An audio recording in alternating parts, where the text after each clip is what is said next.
Hello, welcome, Cabbage here. So today let's have a look at the kind of the three limited characters that were released with our version update to 8.0.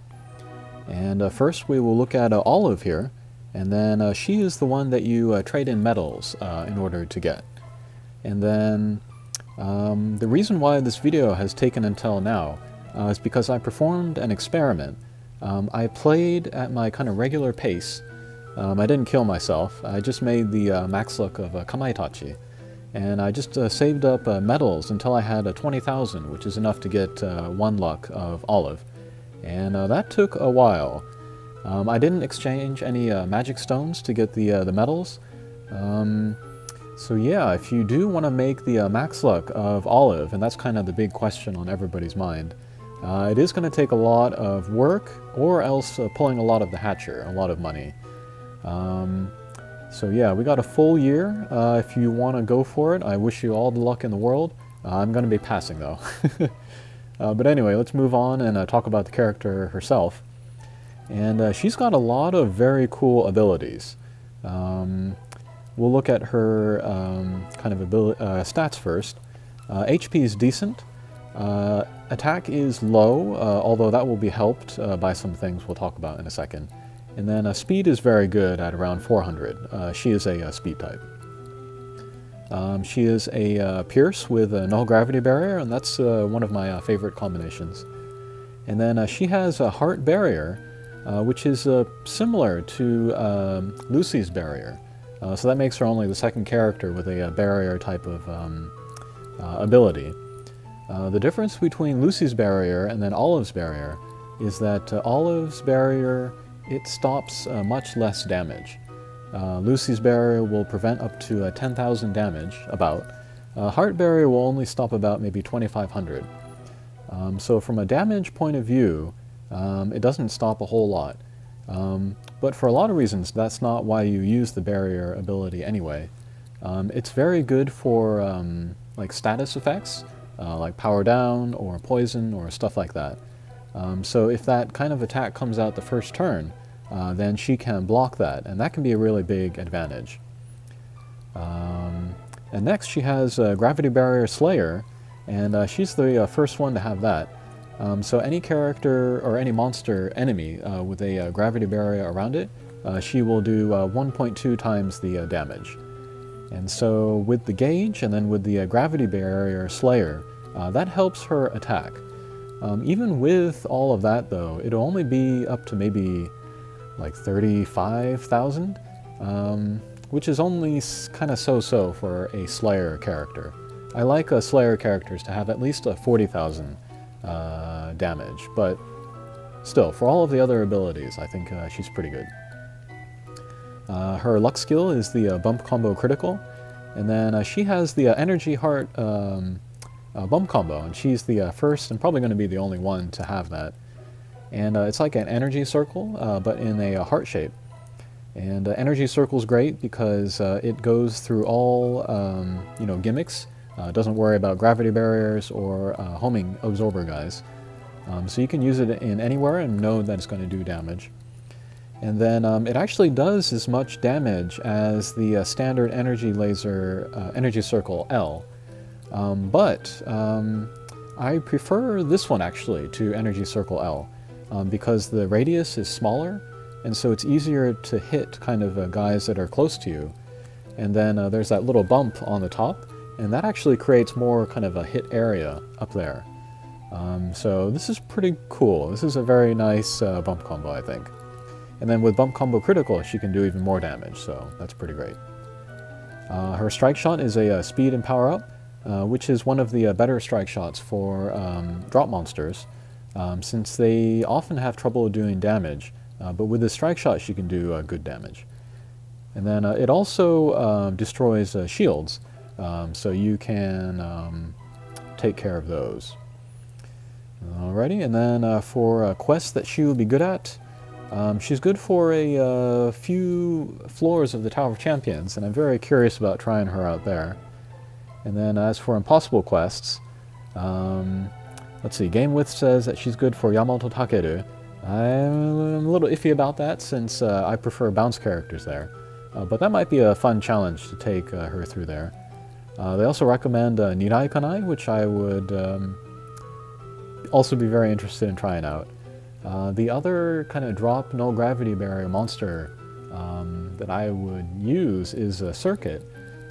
Circuit has higher attack, I would say, overall, but she has very low hit points. So that might be interesting to try Olive there. And then she's also really good for Karuma, who will be the next Light Impossible. He was the final bad guy in the Monster Strike anime, and I am interested in making the max luck of him, but I think I can use other characters as the max luck in there instead of Olive, and then save myself that trouble there. Alrighty, so that was Olive. I'll be talking the longest about her. Next up is the Skull Dragon, and this character is already done, so if you don't have the max luck done now, that might be it, so sorry about this being late. But anyway, let's look at him. Stats are pretty average for a extreme drop monster, but attack is good with the gauge, and then he has a bounce with null gravity barrier, and there are a lot of good wood monsters that have bounce and null gravity barrier, like Nick, PCG3, Tengu, just a whole bunch of guys. So if you did miss a Skull Dragon, then you don't need to worry about too much. There's a lot of other alternatives. He does have a Mech Slayer, and there are mechs all over the place. They are shooting out mines or damage walls or whatever. And then he has a pretty strong bump combo too. It's the Pan-Elemental Homing Instruction, and he might be the first one with the Pan-Elemental Homing Instruction. Like Light Murasame has the Pan-Elemental Homing, but it's not a homing instruction, so it does less damage. So that's a pretty powerful bump combo, especially if you can get it concentrated on one guy. The thing to write home about Skull Dragon, though, is the strike shot. It's the 4-turn strike shot where he becomes a Pierce. So just like Vanilla Ascension, every turn you can choose him to be a Bounce or a Pierce. So that's lots of versatility, and of course both Sling styles have their advantages and disadvantages. So that flexibility is really nice. And then as for quests that he can also go to Yamato Takeru, and I almost might prefer him over Olive. And then yeah, he can just go to all of the other quests that, you know, PCG3 or Nicholas or whomever can go to. Okay, and then finally let's look at Sanctuary Dragon. And this guy's pretty great. You get him by beating one of the new trial quests, and then he comes as a max luck just automatically. And that is amazing because, in my opinion, kind of the biggest hurdle to players just starting the game is making their first max luck. It's made a lot easier with our Mythos quests, but it's made even easier with Sanctuary Dragon here. And then you can use Sanctuary Dragon actually to make the max lucks of all of the other Mythos quest characters. So that'll really speed up the beginning of the game. Sanctuary Dragon will be kind of obsoleted pretty quickly, but in that beginning of the game he'll be very useful. And then I'm pretty sure that in the JP version of the game, the Sanctuary Dragon does not count towards your max luck count, but I believe it does in our English version, our global version. So that can help you, unlock max luck bonuses and the colossal quests. So this is a really big help. This is a big leg up. As for the character itself, pretty basic. I think it's a fun, kind of a flashy character that's good for an easy-to-use character, good for beginners. So I thought he was pretty well designed for that. He's a simple bounce with no gravity barrier, no gauge. And then the bump combo, the Meteor Shower, is not that strong, but it's very flashy and kind of fun to look at, so that's a nice choice. And then the Strike Shot is the point-and-shoot laser. Also not very powerful, but flashy and easy to use. So yeah, from a design standpoint, I think Sanctuary Dragon is very cool, especially aimed at beginners. Okay, so I'm going to use an entire team of just these characters, and then we will head to Key, and I think that's a good stage for them. Key has gravity barriers and damage walls. If we're careful, we can avoid the damage walls. And then we want kind of strike shots and bump combos that sort of pierce through enemies, since Ki will be surrounded by a lot of like armor and shields. So like the energy circle and then the strike shots will be good for that. Alright, so as we can see, there are the energy, what do you call it? The barriers around the 2 olives that I'm using. And then those will stay up until they absorb kind of the first attack they get. Oh, and actually they withstood those explosions from those star guys. So that's pretty cool. That's like, you know, free healing there. And then a second ago we saw the heart barriers come out.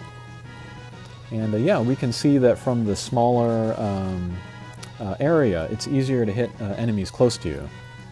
And then, especially where the design of the stages is going, there's going to be a lot more enemies kind of packed together. And so a smaller radius energy circle is going to be better.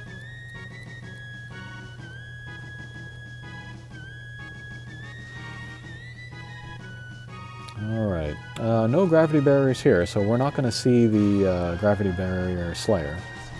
But we'll use Skull Dragon's strike shots so that we can, you know, pierce through and then hit all of the other bump combos. Alright, pretty good damage there from the energy circles.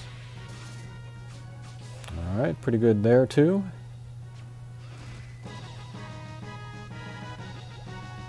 And actually, you could make the double max luck of Olive to get the Able Berry on there. That's only for the super hardcore people.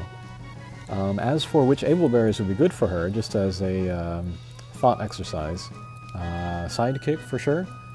I would really like to give her a kin strength, just so you can get you know, higher attack and then more damage out of the Slayer. Whoops! I missed the gauge with the Olive there. I'm pretty sure she has a gauge as fast as an Impossible monster, which I was a little bit surprised and disappointed by. But yeah, we did miss the gauge, and then we did not get the Slayer from that. Alright, so there we see all of the kind of the parts around Ki that are preventing like homing or direct attacks from getting in there.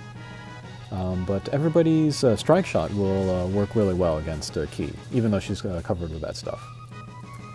Alright, then there we saw the red X that we see when the Slayer comes out, and we'll see it again here. Alright, so pretty good. Ki doesn't have a lot of hit points, but still. It's pretty damaging. I'd really like that gold heart, so we'll use a Skull Dragon Strike Shot to pierce through. Grab the heart, and then do that pierce damage on the star.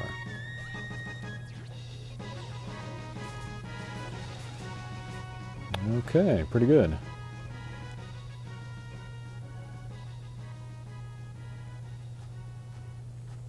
And then for myself, I see myself using Olive most in the Tower of Champions, where it doesn't matter as much to have a max luck, so I won't be hurting there. If somebody were to give it to me for free, of course I would take it, but it is a lot of work. Alright, there's that energy circle just going perfectly into the boss's weak point. And yeah, we did see the barrier break apart there. Let's see if the other one breaks here.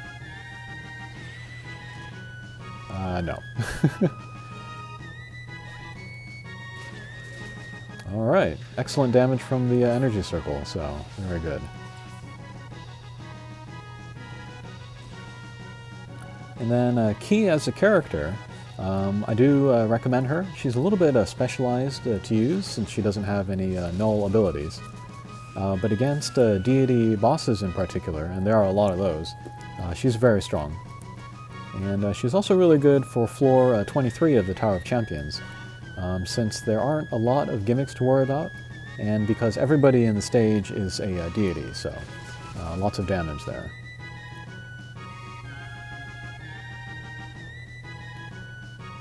Okay, we're coming up on the last stage. We might save all of our strike shots for the last stage, but we'll see. Alrighty. So, Skull Dragon's strike shot being a 4-turn strike shot, it doesn't add a multiplier to the attack or speed. So from a damage point of view, it's not that great. Oh, here we'll use Sanctuary Dragon's laser. Yeah, not too powerful, but again, easy to use and looks cool.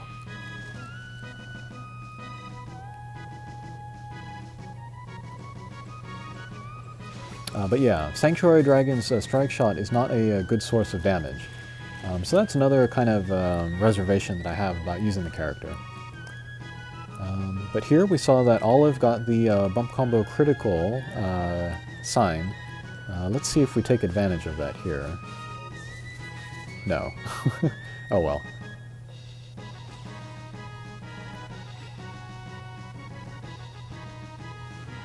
Alright, again, we'll become a Pierce so that we can set off more bump combos. And that's the great strength of the strike shot, as a kind of a support action.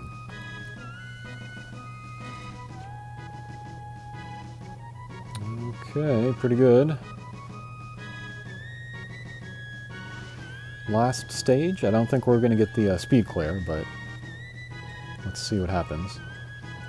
Alright, so last stage, Key does not have the gravity barrier around it, so we can't get the Slayer damage in there. So we will have to rely on other means. Okay, once again, strike shot just to set off bump combos.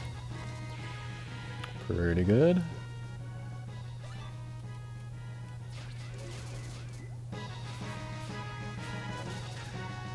Excellent.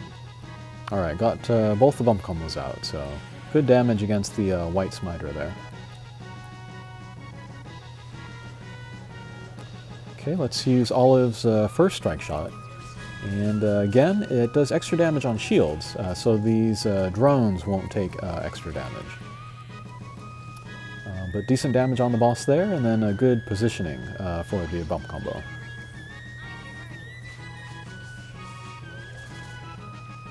Okay, very good.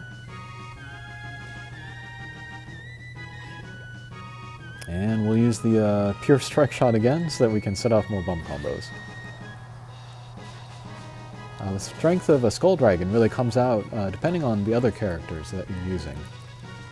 If you're using other characters like Kushinada or D'Artagnan or something, where you benefit from using Pierce characters, then